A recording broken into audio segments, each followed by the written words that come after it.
នេះពិសេសត្រង់ថាមានតែឆ្មាប៉ុណ្ណោះដែលអាចធ្វើការនៅទីនេះបាននេះគឺជាតួស្រីរបស់យើងនាងបានមើលតាមម៉េបដើម្បីមកដល់ហាងមួយនេះពេលនោះដើរចូលប៉ុន្តែពួកគេមិនទាន់បានលក់នោះទេតែរៀបចំប៉ុណ្ណោះឆ្មាពណ៌សនេះគឺជាអ្នករត់តុនេះនិយាយថាហាងមិនទាន់បើកទេប៉ុន្តែតួស្រីគឺជាករណីលើកលែងឲ្យម្ដងចុះដូច្នោះឆ្មាសក៏បានអញ្ជើញតួស្រីអង្គុយចុះប៉ុន្តែនាងហាក់បីមិនចង់ញ៉ាំនោះទេនាងចង់និយាយរឿងអ្វីមួយប៉ុន្តែគ្មានឱកាសនិយាយឆ្មាពណ៌សក៏រីកខំបានតួស្រីយើងញ៉ាំរ៉ាមែនទឹកស៊ីអ៊ីវកុំថាឡើយតែអ្នករត់តុសំបីតែអ្នកធ្វើម្ហូបក៏ជាឆ្មាដែរពេលនេះទើបយើងដឹងថាឆ្មាពណ៌សមានឈ្មោះថាហាន់ណារីឯឆ្មាប្រភេទនេះមានឈ្មោះថាសាសាគីក៏បានសួរហាន់ណាថាមិនក៏មានការបម្រើលឿនបែបនេះហាក់បីដូចជាដេញភ្នៀវអញ្ចឹងប៉ុន្តែហាន់ណាបានប្រកែកហើយនិយាយថានេះមិនធ្វើអ្វីខុសនោះទេនេះធ្វើដូចតែធម្មតាហ្នឹងពេលនោះយ៉ាស៊ីរ៉ូក៏ចាប់អារម្មណ៍ឃើញផ្លាកមួយទៅសេថាឆ្មាទាំងអស់គ្នាពិតជាយកចិត្តទុកដាក់ដើម្បីធ្វើការហើយប៉ុន្តែពេលខ្លះអាចនឹងមានរោឆ្មាធ្លាក់ចូលចានមីរ៉ាមែនដែរដូច្នោះសូមអ្នកទាំងអស់គ្នាកុំប្រកាន់នាងពិតជាភ្ញាក់ផ្អើលចំពោះភាពស្មោះត្រង់របស់ហាងមួយនេះមេចុងភៅនៅទីនេះគឺប៊ុនជូចំណែកឯកូនកវិតមានឈ្មោះថាសាប៊ូចុងក្រោយរ៉ាមែនរបស់នាងក៏ធ្វើឲ្យរួចរាល់ក្រោយពេលភ្លោះហើយយ៉ាស៊ីរ៉ូនិយាយថាវាមានរសជាតិពិតជាឆ្ងាញ់ពេលនោះប៊ុនស៊ូក៏បានឲ្យហាណាបើកហាងព្រោះដល់មករកស៊ីហើយដែរលីដូច្នោះមុនពេលដែលរំខានដល់ការរកស៊ីរបស់គេយ៉ាស៊ីរ៉ូនិយាយថាខ្លួនមកទីនេះគឺសម្ភារការងា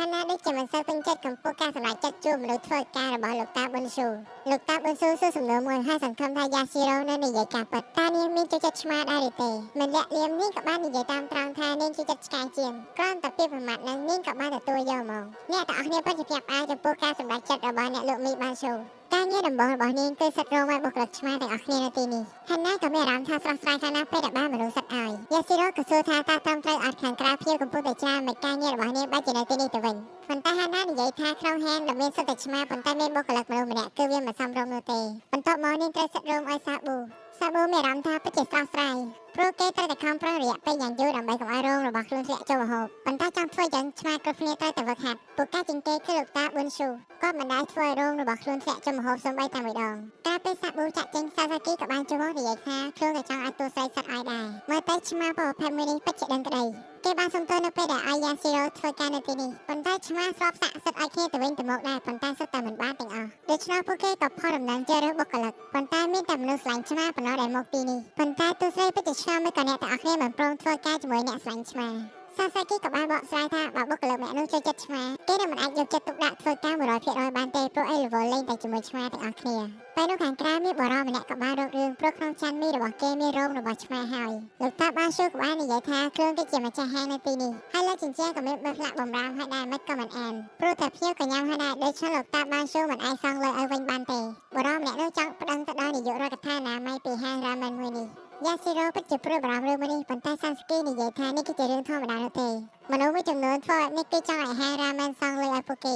េគិតថាអាចរករឿងនៅហាងនេះព្រោះអីបុគ្គលិកជាមួយម្ចាស់ហាងសុទ្ធតែជាឆ្មាទាំងអស់សាសាគីក៏បានឲ្យគ្រីស្ណាជិះមកដោះស្រាយរឿងមួយនេះការពិតនោះគឺជាខ្លាញីមួយក្បាលនាងគ្រាន់តែដាក់ដៃលើស្មារបស់បរិយាម្នាក់នោះហើយសួរថាតើមានរឿងអ្វីដែរបរិយាម្នាក់នោះក៏ចាប់ដើមភ័យបាត់ទៅហើយនិយាយអ្វីមិនចេញដូច្នោះក៏បានរត់ចេញទៅក្រៅបាត់គ្រីស្ណាក៏បានសុំទោសអ្នកទាំងអស់គ្នានៅពេលដែលរំខានដល់ពួកគេញ៉ាំអីប៉ុន្តែអ្នកទាំងអស់គ្នាពិតជាសប្បាយចិត្តព្រោះអីកម្របានឃើញគ្រីស្ណាចេញមកខ្លាំងណាស់ពេលចូលដល់ក្នុងនេះក៏បានយកដាក់សាសាគីព្រោះអីនាងពិតជាភ័យសាសាគីដឹងថានាងមិនចូលចិត្តប៉ុន្តែក៏បានសុំទោសព្រោះគ្មានចម្រើសផ្សេងនោះទេសាសាគីក៏បានពឹងអាយ៉ាស៊ីរ៉ូជួយសិតរោមឲ្យនាងគ្រីស្ណាផងលើដូច្នោះគ្រីស្ណាពិតជាសប្បាយចិត្តសាសាគីក៏បានប្រាប់យ៉ាស៊ីរ៉ូថាត្បិតតែគ្រីស្ណាគឺជាខ្លាញីមួយក្បាលប៉ុន្តែនាងពិតជាស្លូតមិនតែប៉ុណ្ណោះអៀនច្រើនទៀតលើកទី1បានសិតរោមឲ្យខ្លាដូច្នេះនាងក៏រៀងតឹងតែងបន្តិចព្រោះនាងមិនគិតថាមានថ្ងៃមួយខ្លួននឹងធ្វើការងារទាំងអស់នេះយកដល់ពេលបាត់ហាងអ្នកចុងក្រោយគេដែលនាងត្រូវសិតរោមឲ្យគឺលោកតាប៊ុនស៊ូរាល់ការនឿយហត់ក៏បានរលាយបាត់ទាំងអស់ប៊ុនស៊ូក៏បានសុំទោសតួស្រីយើងព្រោះថ្ងៃនេះគ្រាន់ជាថ្ងៃធ្វើការសាកល្បងប៉ុណ្ណោះប៉ុន្តែឲ្យនាងធ្វើការដល់យប់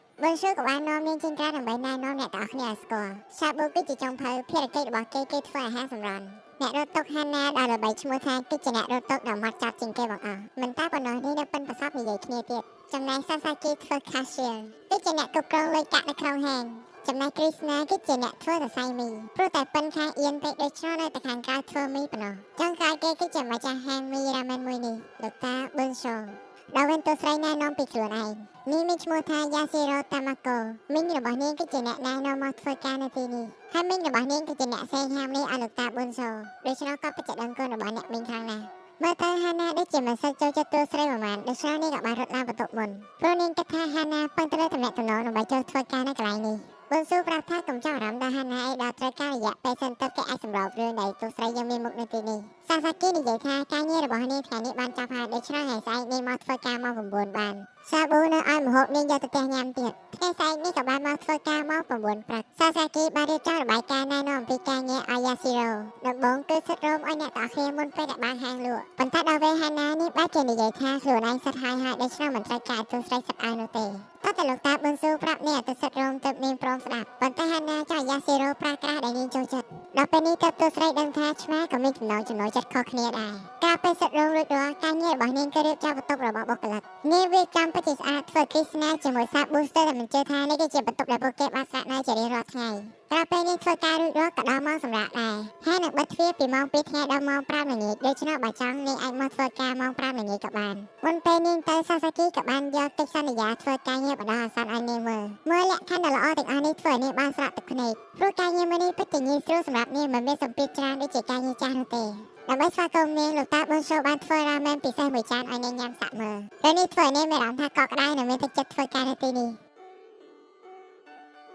ភាគទី2យ៉ាស៊ីរ៉ូក៏បានមកធ្វើការប្រយោគគេធ្វើការតាំងពីម៉ោង5ទៅបន្តែម៉ោង4ល្ងាចនេះបានមកដល់លោកតាប៊ុនសូក៏បានងើបហើយដាក់ឲ្យបុគ្គលិកទាំងគ្នាងើបដើម្បីរៀបចំធ្វើការដែរពេលកំពុងបានយ៉ាស៊ីរ៉ូសិតរោមឲ្យលោកតាប៊ុនសូសួរថាទូស្រីយើងយប់នេះអាចជួយលេងចានបានអត់ហាណាដូចជាមិនសូវពេញចិត្តចំពោះសំណុំពងមួយនេះនាងមិនយល់ថាហេតុអ្វីបានជាលោកតាប៊ុនសូឲ្យមនុស្សម្នាក់ធ្វើការទាំងបានចំហនៅហាងលក់រ៉ាមែនរបស់ឆ្មាព្រោះតាមហាណាបើធ្វើអញ្ចឹង concept របស់ហាងប្រកាសជាខូចខ្ទេចអស់ប៉ុន្តែចានកោខាងក្រៅពិតជាច្រើនបើមិនមាននរណាគេជួយនោះទេប្រកាសជាលេងមិនទាន់លោកតាប៊ុនសូឲ្យនាងហាណាលេងប៉ុន្តែនាងមិនព្រមដឹងថាហាណាប្រកាសជាបដិសេធរឿងនេះដូច្នេះសាសាគីបានទៅរៀបចំអវ៉ាន់មួយការពិតសាសាគីទិញកៅអៅកោស្លេឆ្មាមួយឈុតមិនតែប៉ុណ្ណោះនៅមានកណាត់ខ្មៅបាំងមុខទៀតឃើញថាក៏ដូចឆ្មាដែរដូច្នេះហាណាមិនប្រកាន់ឲ្យចាប់ដើមធ្វើការពេលនោះមានភ្ញៀវ3នាក់ចូលមកពួកគេពិតជាចូលចិត្តហាណាខ្លាំងណាស់ព្រោះនាងគួរឲ្យស្រឡាញ់ប៉ុន្តែពួកគេក៏ចាប់អារម្មណ៍ឃើញបុគ្គលិកថ្មីម្នាក់ឈរនៅកន្លែងលេងចានលឺអ្នកទាំងអស់គ្នានិយាយខ្សឹបគ្នាអំពីរឿងរបស់នាងធ្វើឲ្យយ៉ាស៊ីរ៉ូពិតជាអៀនពេលនោះភ្ញៀវទាំងអស់គ្នាក៏បានសួរសាសាគីថាតើនារីម្នាក់នោះជាអ្នកណា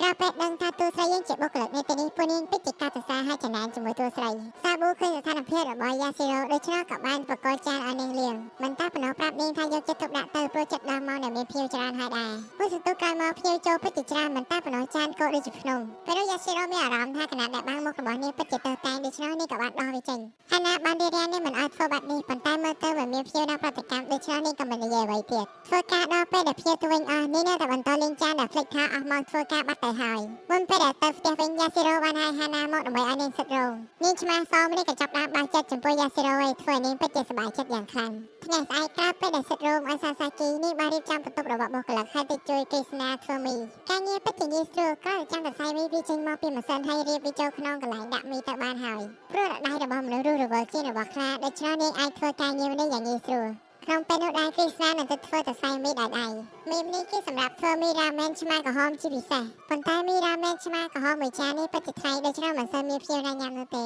ស្រាប់តែពេលនោះពួកគេទាំងពីរនាក់បានលើសម្លេងឡូឡាយ៉ាងប្លែកមានបរិសម្នាក់បានមកធ្វើការសាយបន្តផ្ទាល់នៅហាងមីរ៉ាមែនទាំងមិនខ្វល់ថាទីនេះហាងមិនឲ្យភ្ញៀវថតរូបឬក៏ថតវីដេអូនោះទេដូចជារដងសាសាគីចោលគ្រីស្ណាចេញទៅដកស្រាយរឿងនេះប៉ុន្តែយ៉ាស៊ីរ៉ូបានរៀបរៀងព្រោះនាងដឹងថាមនុស្សទាំងអស់នេះត្រូវការតែការចាប់អារម្មណ៍ប៉ុណ្ណោះប្រសិនបើគ្រីស្ណាចេញមកដកស្រាយប្រកាសជាធ្វើឲ្យពួកវាបានចិត្តដូច្នេះយ៉ាស៊ីរ៉ូសម្រេចចិត្តថានឹងដកស្រាយរឿងនេះដោយខ្លួនឯងហើយប្រាប់សាសាគីឲ្យហាងប៉ូលីសមកផងប៉ុន្តែបរិសម្នាក់នេះកាន់តែសប្បាយចិត្តនៅពេលដែលឮថាមានប៉ូលីសមកទីនេះព្រោះធ្វើឲ្យប្រយោជន៍របស់គេកាន់តែច្រើនប៉ុន្តែពេលនោះមានលោកពូក្បាលតញ៉ាម្នាក់បានដើរចូលមើលរូបរាងរបស់គាត់ពិតជាគួរឲ្យខ្លាចគាត់បានអញ្ជើញបរិសម្នាក់នោះចេញក្រៅនិយាយគ្នាដូច្នេះជួយឲ្យហាងមីរ៉ាមែនបានស្ងប់ស្ងាត់វិញដំបូងយ៉ាស៊ីរ៉ូស្មានថាបរិសក្បាលតញ៉ាម្នាក់នោះគឺជាជនពាយហើយជាអ្នកការពារនៅតំបន់នេះប៉ុន្តែគេស្នាបានបកស្រាយថាគាត់គឺជាមេធាវីដែលបានជួយហាងរ៉ាមែនដកស្រាយបញ្ហាមិនចាំបាច់ជាច្រើន